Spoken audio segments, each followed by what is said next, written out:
Alright, welcome back. Hope you're having a good day. I'm going to work on my Dwarf Scheffleras today. These are a common indoor bonsai. Supposedly they can do pretty well in low light conditions. I do keep mine outside all the time and in full sun. So far, the only work I've ever really done to them that seemed to be detrimental was I did have 3 of these. But one is a house plant, and there were 3 kind of like cuttings in the same pot, and basically I separated them, and I've been just keeping them all separate like that. These are the 3 plants that I bought. But the one, I gave it a hard chop until July, meaning that I cut it down to like nothing, counting on it to sprout back. It was sprouting back really, really weakly when the hurricane hit, and then that's actually, it did a Mary Poppins on me. I haven't seen it again since. Other than that, just almost any work to them doesn't seem to bother them too much. I have decided to go strictly clip and grow. If you go all the way back to the first couple videos, I did have a little bit of wire on. I think it was this one that I had a little bit on at one point. When you take it off, it just seems to straighten right back out, and it grows so quickly. I think clip and grow is a good way to go with these guys. I am going to go ahead and just thin it out. I don't want to do any hard chops. I was going to add into that hard chop. I think that the chop in the middle of the hot summer was my mistake there. I actually had a couple in the landscape, and I lost those in a hurricane too. If you chop them all the way down in the wintertime, they seem to have no problem recovering. It's the hard chop in the summer that I think was the bad idea. And of course, remember, my summer is different from everybody else's summer. Some people say, oh, I know I've worked these in the heat of the summer. The heat of the summer in South Florida is not the same as the heat of the summer in, Virginia or wherever it is you may live. So our experiences might not be the same. But what I'm going to do is, for each one of them, I'm going to kind of just do the same thing, and that is, I'm going to come through and I'm going to clean out all the older leaves.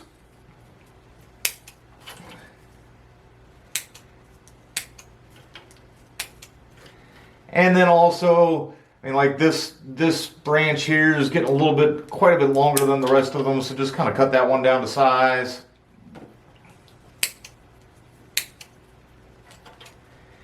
And then not so much on this one. I was looking at the other one, there's a lot, but even in here there's a branch that's going to be crossing soon. If I don't take it out now, it's just overlapping the other branch next to it. So basically just some general cleaning and maintenance.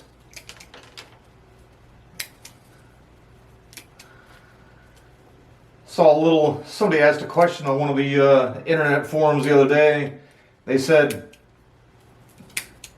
I watched some videos and some people clean the inner leaves out. And then I kind of got on there and I said, that's a practice that I do on just my tropicals. And then a couple other people got in there and just shouted them down and said, oh no, you would never do that. I do it all the time.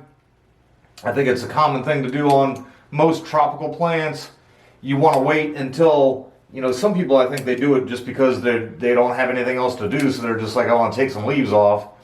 I'm doing it just, you can see that not a whole lot of air and light kind of able to even get through the tree. So that's the reason I'm doing it. And I just kind of shut up just because part of the reason I even started my channel is I just prefer to just kind of do my own thing. I don't really want to argue with other people all that much.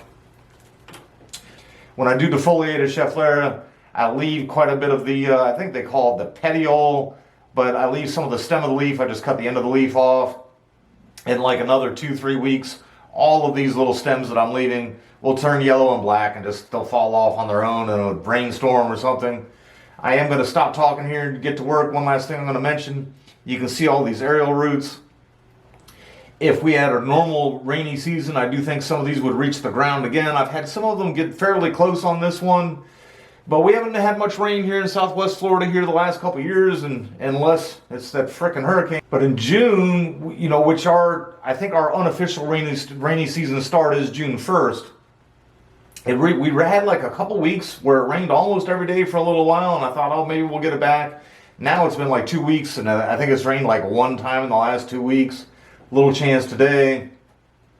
But I do have a theory of the more pot bound the plant is, and then of course the more rain and humidity it gets, the more aerial roots it grows.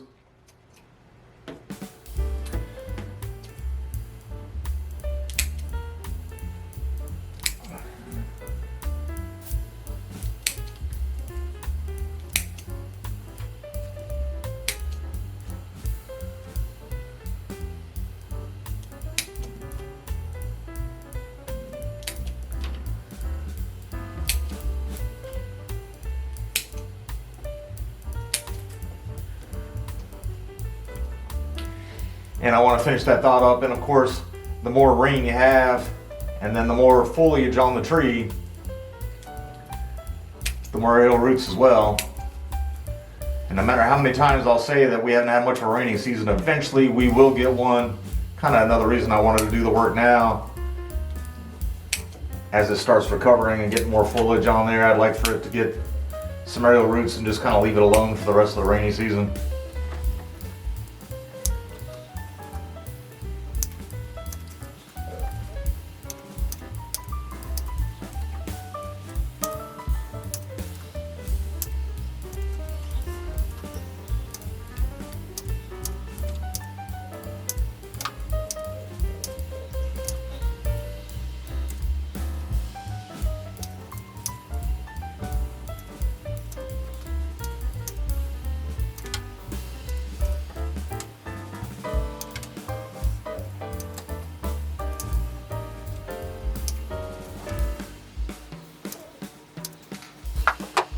Alright, I think that's all I'm going to do for today.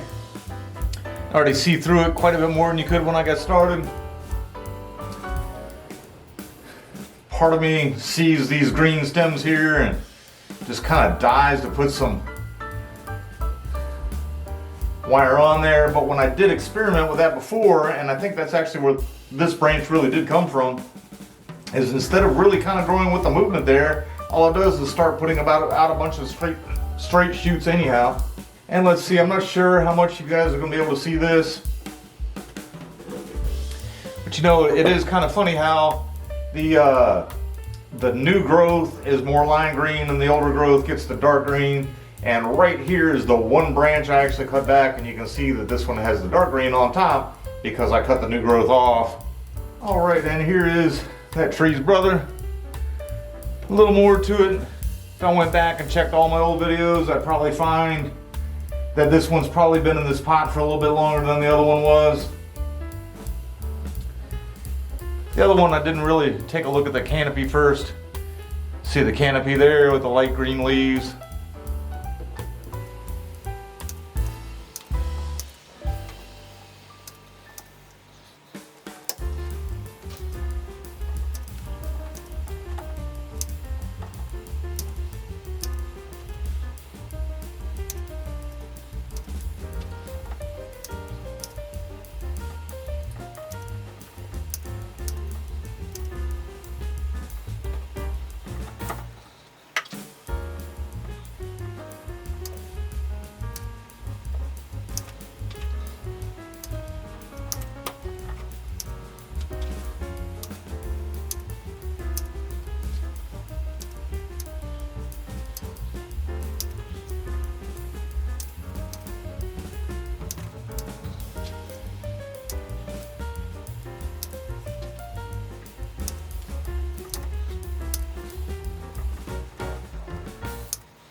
Alright, cleaned it up quite a bit. Still want to leave plenty of growth, so I think it's time for me to put my Edward pruning hands away and just call this one done. Got a lot more arrow roots starting a little bit higher on this one. And honestly, I could go back through the videos, but I do remember I think this one's been in this pot for quite a bit longer than that other one has.